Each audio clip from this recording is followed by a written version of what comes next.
Olá, irmãos e amigos, graça e paz. Estamos dando início a mais uma aula da Escola Bíblica da Primeira Igreja Batista de Santo André. Eu sou o pastor Carlos Chumiski e juntamente com o pastor Rubens Marins estou lecionando no tema Entendendo a Fé Cristã. Na aula passada abordamos os atributos de Deus e vimos que existem os atributos naturais e os atributos morais. Na aula de hoje, quero entrar no assunto sobre a Trindade e Deus Pai, a primeira pessoa da Trindade. Mas antes disso, quero conversar com você. Nós temos vivido esse período difícil, complicado, que não podemos ter aula presencial, juntos numa sala. Com certeza, quando estamos em sala, os irmãos podem perguntar, falar e uma série de coisas. Para aqueles que estão no grupo da classe, tem essa oportunidade de estar perguntando, tirando dúvidas e tudo mais. Então queremos aproveitar esses momentos de videoaula para trazer de uma forma bem prática os assuntos. Quero compartilhar com os irmãos, diante da turbulência que nós temos vivido, diante das lutas que nós temos vivido, quero compartilhar com os irmãos um texto da Palavra de Deus que está em Isaías, capítulo 41, verso 10. Isaías, capítulo 41, verso 10. Nesses últimos dias temos escutado muitas palavras, mensagens de crer, de confiança, de fé, e realmente nada melhor do que isso para nós fortalecermos a nossa fé, a nossa convicção e a nossa certeza de que Deus cuida de nós. Então, Isaías capítulo 41, verso 10, pega a sua Bíblia, o seu celular, o seu tablet, para ver o texto da Palavra de Deus. Diz o seguinte, lá em Isaías capítulo 41, verso 10. Por isso, não tema, pois estou com você. Não tenha medo, pois sou o seu Deus. Eu fortalecerei e eu ajudarei, eu segurarei com a minha mão direita vitoriosa. Vou repetir. Por isso não tema, pois estou com você. Não tenha medo, pois sou o seu Deus. Eu o fortalecerei e o ajudarei. Eu segurarei com a minha mão direita vitoriosa. Meus irmãos, que possamos ter realmente essa certeza, essa convicção de que Deus está conosco. Há lutas, a tempestade está aí, Então essa mensagem realmente é forte, mostrando que não há nada a temer, pois Deus está presente para aqueles que realmente o seguem.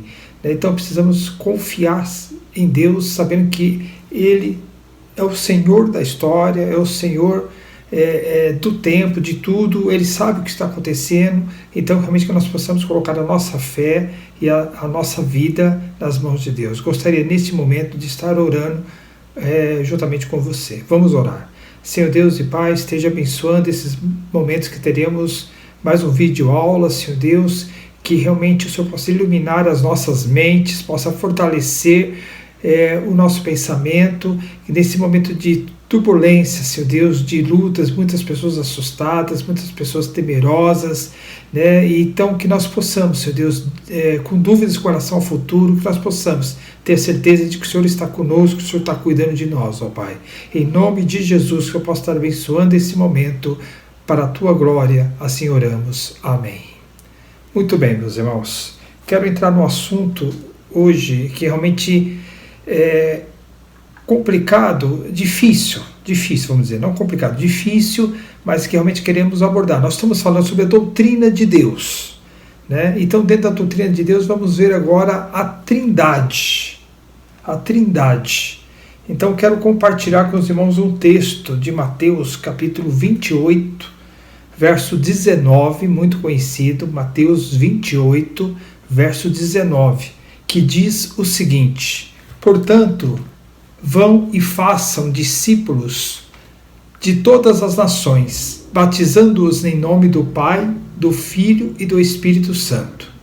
Vou repetir. Portanto, vão e façam discípulos de todas as nações, batizando-os em nome do Pai, do Filho e do Espírito Santo. A ordem para efetuar o batismo é em nome das três pessoas. E é evidente que não se pode dizer que há aí uma formulação teológica da Trindade, mas há o ensino de que o batismo é em nome do Pai, do Filho e do Espírito Santo, das três pessoas. A doutrina da Trindade, meus amigos, meus irmãos, é crucial para o cristianismo. Ela se ocupa em definir quem é Deus, como Ele é, como trabalha e a forma pela qual se tem acesso a Ele. Além disso, a questão da divindade de Jesus Cristo, que historicamente tem sido um ponto de grande tensão, de grande discussão, está muito ligada com o conceito da Trindade. A posição que adotamos em relação à Trindade exerce profunda influência em nossa cristologia. Quem disse isso foi Erickson, um teólogo cristão protestante do século passado. Trindade. Quando falamos de Trindade, queremos dizer que Deus existe como três pessoas em uma essência, ou ainda que Deus existe como três pessoas de uma mesma natureza, em um relacionamento profundo e dinâmico. Eu vou repetir, porque como o assunto exige, eu estou definindo realmente Trindade. Então, quando falamos de Trindade, queremos dizer que Deus existe como três pessoas em uma essência, ou que Deus existe como três pessoas de uma mesma natureza, em um relacionamento profundo entre eles e dinâmico. A doutrina da Trindade é exatamente esta: Deus existe como Pai, Deus existe como Filho e Deus existe como Espírito Santo. As três pessoas são uma só e não há gradação entre elas. Uma não é superior à outra, nem manda na outra. Elas não estão em conflito. O que o Pai quer, isso o Filho quer e o Espírito quer também. E eu costumo dizer também, o que o Filho quer, o Espírito Santo quer e o Pai quer. O que o Espírito Santo quer, o Pai quer e o Filho também quer.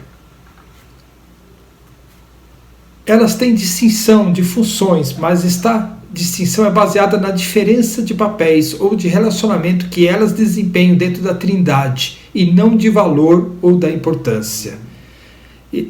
Essa noção de Trindade é do pastor Exaltino Gomes Filho, pastor já falecido, mestre em teologia, e realmente dentro dos estudos a melhor definição que eu consegui encontrar para a Trindade foi essa dele, essa colocação dele. A Trindade é Deus Pai, Deus Filho, Deus Espírito Santo. Deus o Pai é aquele que sabe, cuida e quer. Deus o Filho é aquele que sabe, cuida e quer. Deus o Espírito Santo é aquele que sabe, cuida e quer. Cada um deles é uma pessoa distinta das outras duas, e não obstante, os três são um. Essa fala é do Dr. Gitze, professor do Seminário Teológico da Colômbia, já falecido no século passado, né? E ele trouxe essa visão da Trindade, né? Eu estou procurando definir o que é Trindade para depois a gente entrar em alguns erros comuns, que até nós muitas vezes fazemos, participamos, né? Inconscientemente muitas vezes. Então a declaração da doutrinária da Convenção Batista Brasileira foi muito feliz ao encerrar o tópico Deus, diz o pastor Exaltino. Né? Então, com as seguintes palavras: em sua triunidade, o eterno Deus se revela como Pai, Filho e Espírito Santo, pessoas distintas, mas sem divisão em sua essência.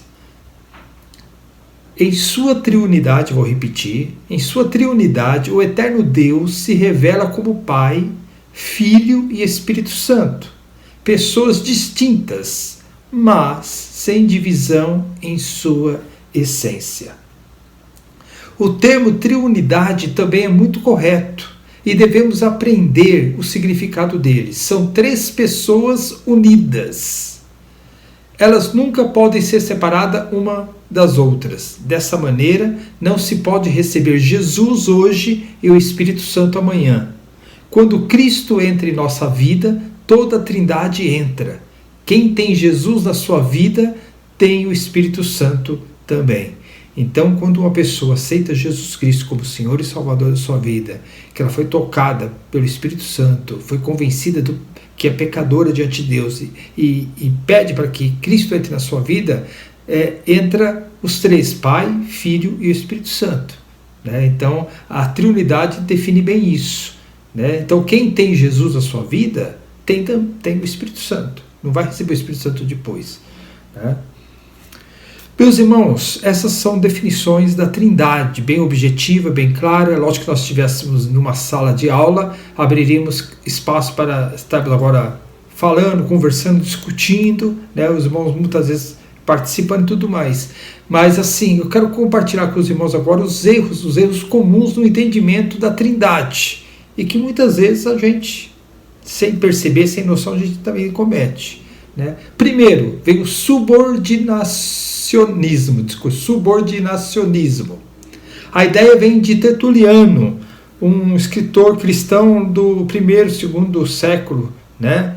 Ele viveu de 160 depois de Cristo até 220. Né? Então, ele traz essa ideia. Para ele, Cristo procede da essência de Deus, como os raios procedem do sol, as plantas de suas raízes e os rios de suas fontes. Ele declarou: o Pai não é o Filho. Ele é maior que o Filho, pois aquele que gera é diferente daquele que nasce. O que envia é diferente do que é enviado. Ele empregou a palavra subordinado para designar a relação entre pai e filho. Então, em outras palavras, Cristo estaria subordinado a Deus, e na nossa definição de entidade, dentro daquilo que nós entendemos, não é assim que funciona. Segunda erro comum é do arianismo. Arianismo vem de Ário. Ário foi um presbítero cristão de Alexandria, né, lá nos primórdios, né, lá no começo dos séculos, depois de Cristo. Ele diz o seguinte: o filho não é da mesma natureza do pai, é de natureza similar à do pai, ou seja, é parecido, mas não é igual. Nesse sentido, o filho teria sido criado e nasceu. Com isso, o filho seria inferior ao pai. Haveria, de qualquer maneira, uma graduação hierárquica na Trindade. Então, a gente vê que ele, em determinado momento, defendeu isso. Né? Então, eles não são iguais, é uma natureza similar. Um outro ponto é o modalismo. Essa ideia ensina que a Trindade são três modos de Deus se revelar ou de agir. Ou seja, ora Deus age como Pai, ora Deus age como encarnado e ora agiu como o Espírito. É a posição de Sabélio. Sabélio era um bispo do terceiro século depois de Cristo. As pessoas da Trindade, meus irmãos, segundo ele, não seriam propriamente pessoas, mas seriam manifestações da divindade. Né? Então, seriam manifestações da Trindade. Então, muitas vezes eu já cheguei a ouvir algumas coisas a respeito disso, mas não tem nada a ver com aquilo que nós já definimos como Trindade. E, por último, erros comuns que acontecem muitas vezes é o hierarquismo, em que as pessoas da Trindade são mostradas em escala hierárquica.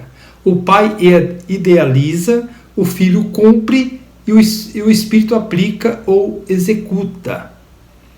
Né? Então segundo ele, existe uma hierarquia, segundo essa definição, e aí eles cumprem esse papel, essa questão. Né? Mas na realidade nada como aquilo que nós já definimos, né? Que nós já falamos aqui para os irmãos. A doutrina da Trindade é exatamente esta: Deus existe como Pai, Deus existe como Filho e Deus existe como Espírito Santo. As três pessoas são uma só e não há gradação entre elas. Uma não é superior à outra e nem manda na outra.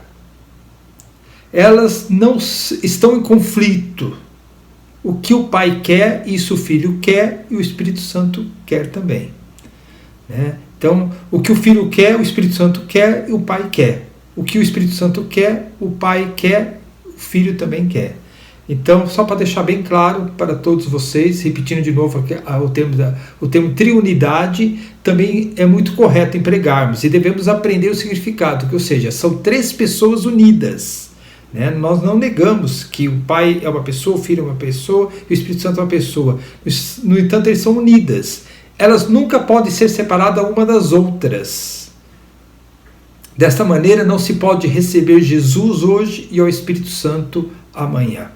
Né? Então, só repetindo para deixarmos bem claro aos irmãos essa questão da Trindade. Né? E vamos entrar agora, meus irmãos, num dos aspectos da Trindade, numa das pessoas da Trindade. A gente pretende abordar o Deus Pai, Deus Filho e Deus Espírito Santo. Né? Já que definimos o que é Trindade, vamos conhecer um pouco a figura de Deus Pai. Jesus Cristo é que nos ensinou a chamar Deus de Pai. Né? Então, quando os discípulos pediram para que ensinasse a orar, lá em Lucas capítulo 11, verso 2, os irmãos podem abrir lá por gentileza, vamos ver lá Lucas capítulo 11, verso 2, nós encontramos lá o seguinte: ele lhes disse, quando vocês orarem, digam, Pai, santificado seja o teu nome, venha o teu reino. Vamos repetir. Lucas 11, 2. E ele lhes disse, quando vocês orarem, digam, Pai, santificado seja o teu nome, venha o teu reino. Temos lá em Mateus 11, 27, também, Mateus capítulo 11, 27, se você puder abrir a sua Bíblia ou aí no seu aplicativo para acompanhar, diz o seguinte, todas as coisas me foram entregues por meu Pai. Ninguém conhece o Filho a não ser o Pai, e ninguém conhece o Pai a não ser o Filho, e aqueles a quem o Filho quiser revelar. Um teólogo e sábio alemão, Joaquim Jeremias, do século passado também, estudou a cultura e literatura judaica da época de Jesus por quase toda a sua vida e concluiu que é impossível achar a palavra Pai usada para Deus nas orações dos judeus nesta época, até Jesus. A ênfase dada à paternidade de Deus é uma das maiores diferenças entre o Velho Testamento e o Novo Testamento. Deus como Pai no Antigo Testamento. Então agora eu quero ver os irmãos isso. Deus como Pai no Antigo Testamento. No Antigo Testamento o conceito de paternidade é restrito. Deus é Pai de Israel. Né? Então nós temos Êxodo capítulo 4, verso 22 e 23, temos Oséias 11, 1. Vamos ler Oséias capítulo 11, verso 1.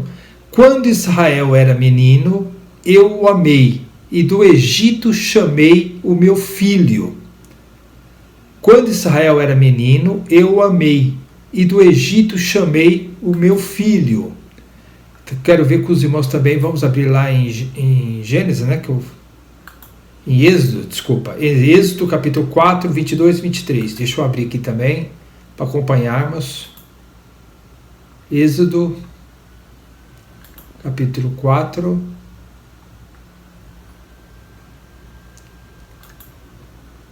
Êxodo capítulo 4, verso 22 e 23. Diz o seguinte lá a palavra do Senhor, a palavra de Deus. E eu já disse a vocês que deixe o meu filho ir para prestar-me culto, mas você não quis deixá-lo ir, por isso matarei o seu primeiro filho. Então nós vemos aqui essa narrativa, né, que realmente Deus tratava Israel como filho, nação, né, a comunidade como filho. E essa narrativa é a questão lá quando Moisés liberta o povo do Egito, né, o contexto é esse. Então nós vemos que Deus trata realmente o povo como filho, primogênito. Então vemos, repetindo, vou reafirmar com os irmãos, vemos que no Antigo Testamento temos uma ênfase comunitária, onde o trato de Deus é com a comunidade, com o povo e com a raça. Agora quero compartilhar com os irmãos Deus como Pai no Novo Testamento. Então, quando a gente chega para o Novo Testamento, a gente vê Jesus, por exemplo, chama Deus de Pai 250 vezes. Está registrado no Novo Testamento. Esta é a grandeza do cristianismo sobre todas as demais religiões. Ou seja, ele é a única religião que apresenta o Criador de tudo, o maior poder do universo, como Pai. Como Pai. No Novo Testamento, a ênfase é individual. O povo de Deus é quem crê em Jesus Cristo como Senhor e Salvador. Então, se no Antigo Testamento era a comunidade, depois o povo de Israel, no Novo Testamento, o povo de Deus não é mais uma nação específica. O povo de Deus é todo aquele que crê em Jesus Cristo como Senhor e Salvador.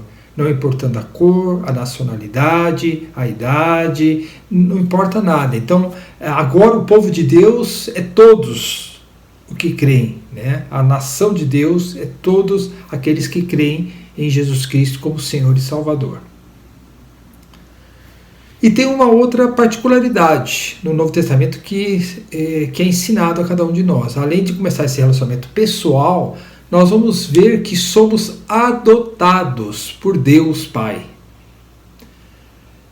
Filhos de Deus são os que adotam a fé em Jesus Cristo. Então, assim, nós somos adotados por Deus Pai. Então, o João, por exemplo, Evangelho de João, capítulo 1, verso 12, nos traz a seguinte narrativa: mas a todos quanto receberam, aos que creem em seu nome, deu-lhes o poder de se tornarem filhos de Deus. João 1,12, vou repetir. Mas a todos quanto o receberam, aos que creem no seu nome, deu-lhes o poder de se tornarem filhos de Deus.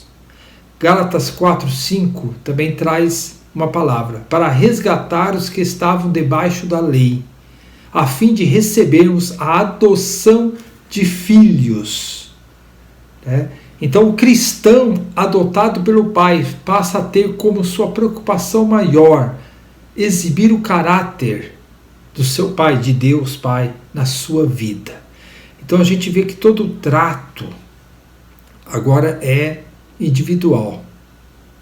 A pessoa aceita Jesus, nós somos estimulados a crescermos a imagem e semelhança de Jesus Cristo, estimulado realmente a termos uma vida santa, uma vida pura, uma vida comprometida com Deus, realmente somos estimulados também a vivermos como igreja. Esse é um outro assunto que vamos tratar mais à frente, mas há essa particularidade, ou seja, todas as pessoas são criadas por Deus. Então, no Antigo Testamento tinha uma visão de que todos são filhos de Deus.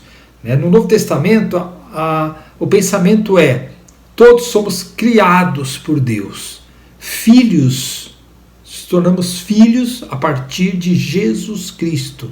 E nos tornamos filhos de Deus por adoção. Então, é feita uma adoção por parte de Deus, e aí nós nos tornamos filhos. Amém? Por isso. Quero definir, então, realmente a declaração doutrinária da Convenção Batista Brasileira sobre Deus Pai. Deus, como Criador, diz a declaração doutrinária, manifesta disposição paternal para com todos os homens. Historicamente, ele se revelou primeiro como Pai ao povo de Israel, que escolheu consoante os propósitos de sua graça. Terceiro, ele é o Pai de nosso Senhor Jesus Cristo, a quem enviou esse mundo para salvar os pecadores e deles fazer filhos por adoção. Aqueles que aceitam a Jesus Cristo e nele creem são feitos filhos de Deus, nascidos pelo seu Espírito, e assim passam a tê-lo como Pai Celestial, dele recebendo proteção e disciplina. Então, essa é a declaração da Convenção Batista Brasileira sobre o tópico Deus Pai. Então, meus irmãos, hoje procuramos definir rapidamente, lógico, objetivamente, sobre a Trindade e que define o que? Deus Pai, Deus Filho, Deus Espírito Santo, e começamos a abordar a Deus Pai. Pretendo na próxima aula, se Deus assim permitir, trazer o Deus Filho e Deus Espírito Santo, né? Entrando realmente nesses aspectos. Meus irmãos,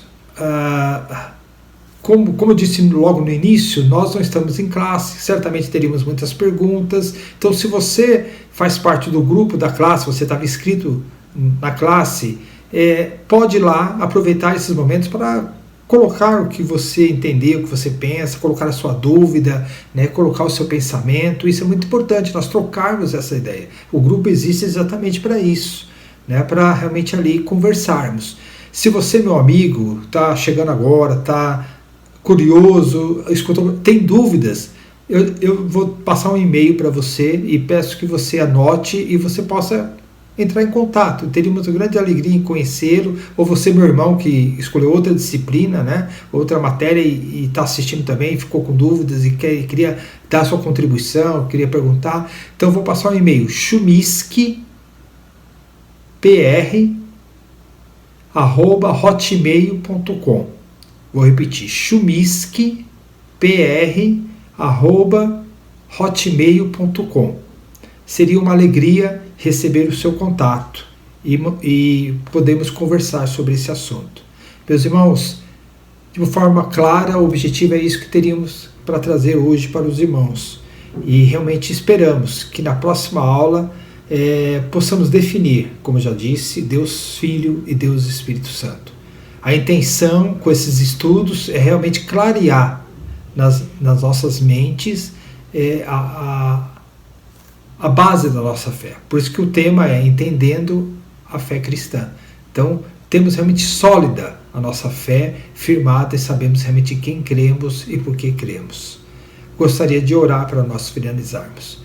Senhor Deus, permita, Senhor Deus, que tudo que foi falado possa realmente falar ao coração dos meus irmãos e amigos que estão assistindo, ó Pai. E que realmente possamos crescer no conhecimento do Senhor, crescer realmente na nossa fé, para que em momentos de turbulência, como nós estamos vivendo, a gente possa ter a segurança de quem cremos e por que cremos. Assim oramos em nome de Jesus. Que Deus abençoe a todos e até a próxima aula, se Deus assim permitir.